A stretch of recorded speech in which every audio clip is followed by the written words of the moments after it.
Time now for All Things Gators, All Things Orange and Blue. Dan Hicken and Frank Frangie. What's up, Hick?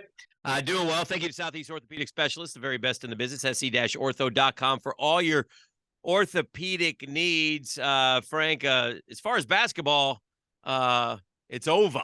It's over, Frankie. There won't be, I don't know. I don't anticipate much in the terms of the postseason at all. Yeah. Listen, I thought it ended when they lost to Vanderbilt. Yeah. Even before the injury to Castleton. Yeah. That was, look, they got through that gauntlet. They were 1-3, but played okay, beat Tennessee, hung around with Kentucky, and then the dagger of the home loss to Vanderbilt. Now Vanderbilt's playing better, but still, that was a dagger for them. I thought it was going to be hard then, and then they lose Castleton. Listen, it's a tough year, man, and I am not down on Todd Golden. It's too early. That's not fair, but there is a reality. No matter how much people didn't like Mike White in 7 years, Dan, Mike White lost by 20 points twice. 21-point loss to FSU, a 21-point loss to Kentucky. Two times in 7 years did they get beat that badly. Man, it's happened 3 times this year already. And then there's been a bunch of those 17 and 18 points. So I'm concerned. I think Todd Golden's got to learn who he can recruit. He's got to get better players. He's got to learn the way of SEC basketball, even though he's at Auburn for a while. But this is the tough year. There's no getting around it. Well, I think that's the challenge too, Frank, is I think Castleton ain't coming back. All right. So you're looking at some of your guys from next year, and we talked about this on the podcast, but there's going to be, again, a major change.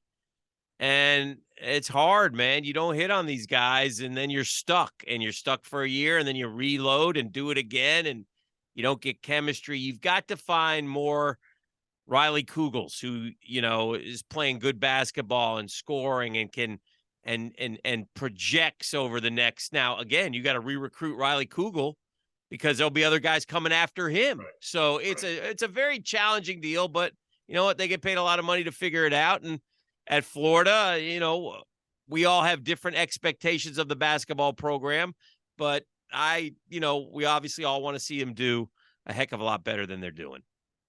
Yeah, they got to find shooting too, Dan. Yeah. Listen, my guess is this. Kugel's a good player. He'll be part of the growth or the foundation.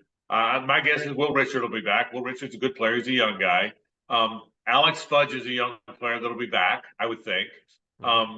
Look, Shimmy made 2 jumpers. He made 2 3-point. Only made 4. Yeah. And a 6'10" guy made 2 of them. Now, listen, I understand that it was at the end of the game. Arkansas wasn't trying very hard anymore. There's no scouting report on Shimmy. I get that. Shimmy. So I don't necessarily think Shimmy's going to go make 8 threes a game, all right? But on a team where you couldn't make any, a guy that went in there and made 2 of the 4 probably needs to play a little bit more. But so I think you'll see more of him as the season goes along. You have to, right? Yeah. There's no sense. But I would think that's about your foundation. My guess is I'm going to guess that Kwesi Reeves doesn't come back, that he doesn't fit. I could be wrong. I'm going to guess Niles Lane doesn't come back. I'm going to guess the rest of the guys their eligibility's up. So it's going to be a brand new team next year. Yeah. So I would say play Shimmy some this year. Play a lot of Kugel and Richard and Fudge this year because I think those guys are probably back on your team. I think that maybe Bonham's back, maybe he's not. But it's a brand new team next year, and this is a forgettable year. There's no other way to say it. Yeah. So with that said, I'm more than willing to shift gears here and talk about a couple other things. I want to get your opinion on this. I floated this one out, and I was thinking about this the other day. Just one football thought with Billy Napier. Yep. I gotta believe that, and I just saw some video of the Lagway kid throwing. You may have seen it on social media in the 7v7 stuff. I gotta believe that there is a lot tied to this kid coming to Florida and being good. I mean, this is without, and maybe that's obvious, but we're going to be 2 years into Napier. Signing day is not till December. Man, oh man, they cannot lose DJ Lagway. And they need him to be, and maybe he can be. He may be that kind of program changer kid. And I know he's recruiting for Florida. He seems like he's solid, but it's only February. One reason why Florida has to do better than a lot of people think is because Billy's got to still maybe make sure that DJ Lagway, you don't want to come to a 3-9 team. You know what I'm saying? or a 4-8 team. And I'm not saying that, I'm not suggesting that's where they'll end, but I think DJ Lagway is Billy Napier's most important person in the next 12 months. I will tell you this, and I'll talk about this year's team in a minute. I told you I'm weirdly confident they're better than people think. Yeah, I know you are. But before that, I can tell you Florida lost to Iowa. I think it was Iowa or Michigan. They got blown out in a bowl game in Ron Zook's, I think, first year. Okay. And then they signed possibly the most important recruit. Listen to me when I tell you this. Okay. Possibly the most important recruit in Florida history. Wow. Out of Charlotte, North Carolina. All right. Okay. I know you're talking about. Because when they signed Chris Leak, I'm not saying he was a legendary quarterback, although he was a pretty damn good one. Okay. Yep. He was such a Pied Piper that they all started coming, and it led to 2 national championships. When he signed Marcus Thomas and Earl Everett and Joe Cohen and Reggie Nelson and Chad Jackson and Andre Caldwell, I'll go all day if you want me to, okay? When he signed, that group came, and they all came. And 1 year later, they won the national championship under Urban Meyer. And then 2 years later, some of those guys were still there. But the reason Powell and Floyd and Tebow and all of them came is because of the foundation of the team that was laid when Leak came. So 2 national championships happened because Chris Leak said yes in Charlotte, North Carolina. I firmly believe that. And I think Lagway will have the same Pied Piper effect. Now, he's bigger and stronger. It looks like he might be a really good player. Right.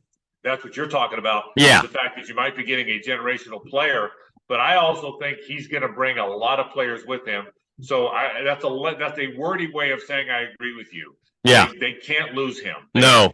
We're people are probably a little gun shy because they lost Rashada, but it's a whole different situation. Very different. I think Lagway's coming. I think he's going to be really good. I think the timing's right.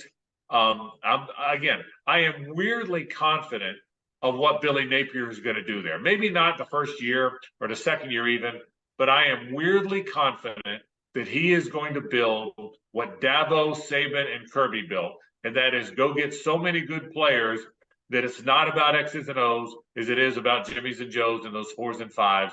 And I'm weirdly confident. And I think the Lagway example is a perfect example, Dan. Yeah. A lot of people wanted this guy, but as of now, he's coming to Florida. And that's great. And listen, they really felt like they had a great shot at landing him all along, and they didn't recruit some other big-time quarterbacks quite as hard because they thought they were going to get Lagway. So they got him verbally, but they're going to need pen to paper here at the end of the year, and that's way down the road. But I just in the big picture, I just think that's how vitally important he is to Billy Napier and this Florida football program. Frank, let's talk. Hey, great starts for baseball and softball. Yep. They're both rolling. I think softball is like 116-18 outscoring teams now. They're not playing. Man, oh man, that SEC baseball though. I was looking at early regular season rankings. 7 of the top 10 from the SEC, Frank. Well, 10 made the tournament last year. Yeah. And the last team in the NCAA tournament, the last one in, won the national championship, and that was Ole Miss. Do you realize that? Wow. You realize they were the last team in, and they won the title? How about that? Joe Lunardi in basketball, his last 4 in don't ever win the title. No. Ole Miss was the last team in, and they won the title. The league is loaded like it always is. Yeah. I was looking at a draft thing, like a mock draft. Right. In the first 5 college players in this one mock, there's some high school guys. Sure. But the first 5 college guys are all SEC guys. You realize that? All. Not. Two are Florida guys, by the way. Yeah. As for Florida, look, if Sproat and Waldrop stay healthy, and Jack Caglianone, I hope I'm saying his name right, stays healthy, that's one of those really good Friday, Saturday, Sundays. Listen, they've had Shore and Puck and Dunning, and they've had Faedo and Singer and Kowar. They've had some that one led to a national title. So they've had some pretty good Friday, Saturday, Sundays. This one's pretty good, Dan. They can really pitch. When your Sunday pitcher is dialing it up 97, 98, 99 from the left side, that's your Sunday pitcher. Right. That's good stuff. And frankly, he's their Sunday pitcher because Pierce Coppola, the 6'8" lefty, is still hurt. Yeah. Or he might not have been the Sunday pitcher. That's a good point. Jack might not have been. So they can really hit. The fact that Langford came back really helped them. The fact that Riopel came back because he doesn't want to play pro ball. Yeah. And he wants to be a financial analyst. So the fact that Langford and Riopel, those kind of guys don't come back in college. They go sign. All right. Right. The fact that that's two guys that easily could be playing pro ball right now chose to come back. That anchors the offense. You know, Rivera is a better offensive player than people realize, the shortstop. So they've got a nice middle of the order, and they've got really good pitching. And we haven't even seen Slater yet. We've barely seen Purnell and Neely. I think they've thrown 1 inning each. Yeah, we're just getting cranked up, and so they've played one weekend series when we're doing this. But yeah, I think he's got it back. It's way early. Don't get me wrong, and there's a lot of competition, so things could go south quickly. But I think there's a lot of talent on this team. Well, and remember this now. Sully's been. They say, hey, what happened to Sully? They were always in Omaha. Now they haven't been. Yeah. Well, they were 16-0. Finally lost one game, 2-0 FSU. Yeah. When COVID shut everything down. Right. And I think that threw everybody off, and it took a couple years to get back. I think Florida baseball is really good. I think Tim Walton, who's got 2 rings himself, might have as good a team as he's ever had. You know, we always talk about gymnastics. Our buddy Lauren Brooks, I mentioned her because she always listens to the podcast. Yes. Who's the gymnastics beat reporter for our podcast. Yes. I mean, look, here's the irony. Florida athletics are in really good shape. Swimming, you saw what they did, Dan. SEC champs, men and women. Yeah, we know how good track is. It looks like softball's off the chart good. It looks like baseball's back to being baseball. That athletic department, the facilities are great. It's as good a baseball stadium as there's in the country. The football facility, indoor, and the new office is amazing. The basketball arena, when they changed it 5 years ago, is great. So everything's so healthy. But if football and basketball aren't winning, it doesn't feel that way, does it? That's almost not fair. That's a good point. If football and basketball aren't winning, we focus on that more than all this other really good stuff that's happening in athletics. That's fair. That's a good point. And you know me, I like to get natty championships. So let's go find one in swimming or gymnastics or whatever. Baseball would be nice too at Omaha or Oklahoma City. So we'll see how it goes. But Frank, good stuff. Good stuff today. And we'll catch up with you next time. Yeah, we'll do it next. We'll do this. And again, we don't have as much to report on football, but we're getting closer and closer to spring football. I got a lot of thoughts about spring. By the way, spring game on a Thursday night. I can't wait. We'll be there. So a lot of fun stuff to talk about. That's All Things Gators, All Things Orange and Blue. Dan Hicken and Frank Frangie. All right, and thank you, Southeast Orthopedic Specialists, se-ortho.com for all your orthopedic needs in the Jacksonville area. Frank, you have yourself a great week. You too, Hick.